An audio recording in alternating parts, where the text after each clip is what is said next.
guys, இன்னைக்கு நம்ம பார்க்க போறது ஒரு கிச்சன் கான்செப்ட் பத்தி தான். Mini kitchen cooking. இதுல நம்ம என்ன பண்ண போறோம்னா இந்த கேரட்டை வச்சு ஒரு கேரட் பொரியல் தான் செய்ய போறோம். எப்படி செய்யணும்னு வாங்க வீடியோக்குள்ள போய் பார்க்கலாம். ஃபர்ஸ்ட் நம்ம கேரட்டை துருவி எடுத்துக்கலாம். இதுதான் மினி துருவல், ரொம்ப சூப்பரா இருக்குல்ல.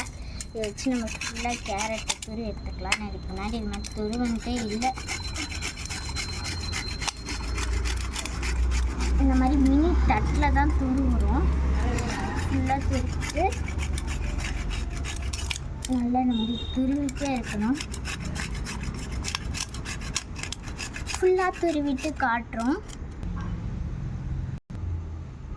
இப்போ வந்து கேரட்டை நல்லா துருவி வச்சுருக்கோம். இதுக்கு தேவையான பொருள் என்னென்னு பார்த்துடலாம். நான் வந்து 2 கருவேப்பிலை தான் எடுத்திருக்கேன். ஆனால் இது மினியேச்சர் குக்கிங்களா, அதனால் 2 கருவேப்பிலை போதும். இப்போ நல்லா செக்கடிச்ச எண்ணெய், வீட்டிலே செஞ்ச எண்ணெய், அந்த எண்ணெயும் எடுத்தாச்சு. அப்புறம் பார்த்திங்கன்னா நம்மளுக்கு தேவையான அளவு கடுகு விட நான் அதிகமாக தான் எடுத்திருக்கேன். தேவையான அளவு கடுகு போட்டுக்கலாம். இப்போ வாங்க அடுப்பை செட் பண்ணிவிட்டு காட்டுறோம். இப்போ அடுப்பு நல்லா காஞ்சிட்டு இருக்கு பாருங்க, எப்படி நெருப்பு எரியுதுன்னு சொல்லிட்டு இதில் நம்ம நம்மளுக்கு தேவையான அளவு எண்ணெய் ஊற்றிக்கலாம். எனக்கு கொஞ்சம் கொஞ்சமாக போட்டு தான் பொரிப்போம். சொல்லி தேவையான அளவு எண்ணெய் ஊற்றிக்கலாம். அதுக்கு முன்னாடி அடுப்பு கீழே அது பரவாயில்ல, கொஞ்சம் அடுப்பு இப்படி நகர்த்தி வச்சுக்கலாம். இப்போ வந்து கொஞ்சமாக கடுகு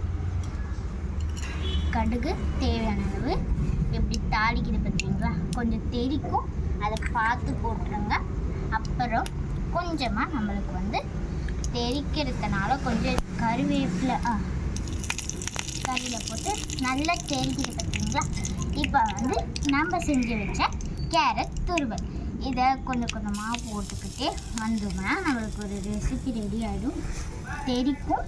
அதுக்கு முன்னாடி நல்லா போட்டு வறுத்து எடுக்கணும். கொஞ்சோண்டு ஸ்பூன் வச்சு அட்ஜஸ்ட் பண்ணி விட்டுக்கிறேன். சின்னதாக தான் இருக்குது. ஸோ இது கொஞ்சம் கொஞ்சமாக அட்ஜஸ்ட் பண்ணி இது கொஞ்சம் வறுந்தது உடனே இன்னும் கொஞ்சோண்டு போட்டுக்கலாம். நல்லா வதங்கட்டும். வதங்கிட்ட உடனே பார்த்தோம்னா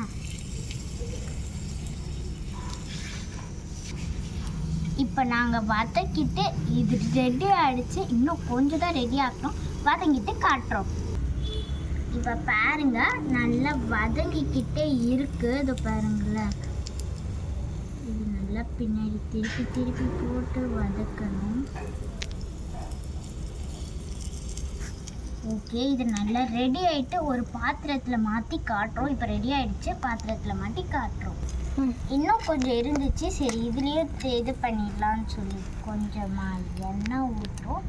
எண்ணெய் ஊற்றின பிறகு அதே சேம் கடுகு தேவையான அளவு நல்லா தெரிக்க போது பார்த்து போடுங்க. கடுகு மட்டும் பயமாக இருந்துச்சு, அங்கங்கே தெரிச்சிருவோம்னு. நல்லா கடுகு தாளித்த உடனே நம்ம இன்னும் கொஞ்சம் தேவையான அளவு கடுகு போட்டாச்சு. கொஞ்சோண்டு கருவேப்பிலை இருந்துச்சு இல்லையா, அதை பிச்சு போட்டுக்கிறேன். கருவேப்பிலையை இந்த மாதிரி பிச்சு போட்டிங்கன்னா இதுவாயிடும். இப்போ நல்லா பட்டுடுச்சு. துருவின்னு இது எடுத்து போட்டுக்கிட்டே வரணும். இன்னும் நிறைய போட வேணாமா, இல்லை கொஞ்சம் தான் போடணும்னு தெரியல, பயமாக இருக்குது, வேறு தெரிக்குது. சரி, இப்போ வந்து கொஞ்சம் கரண்டியில் கலவை மாதிரி கறந்து விட்டுக்கலாம். நல்லா அப்போ தான் நல்லா நம்மளுக்கு வந்து வறுத்து அந்த கலரிஷாக தரும். ஆல்ரெடி நம்ம செஞ்சு வச்சதுக்கு ரொம்ப சூப்பராக வந்திருக்கு. அதே மாதிரி இதையும் இன்னும் கொஞ்சம் செஞ்சுட்டோம்னு வச்சுக்கோங்களேன், அவ்வளோதான். மிச்சம் கொஞ்சம் கேரட் மீந்துச்சு, அதை அப்படியே எடுத்து வாயில் போட்டுக்கிட்டேன். சரி கைஸ், இது நல்லா வதங்கிட்டு உடனே உங்களுக்கு காட்டுறோம். அதையும் இந்த பவுலில் ட்ரான்ஸ்ஃபர் பண்ணி லாஸ்ட் வீடியோவை உங்களுக்கு காட்டும். ரொம்பவே இன்ட்ரெஸ்டிங்காக இருக்குல்ல. பார்க்கலாம்.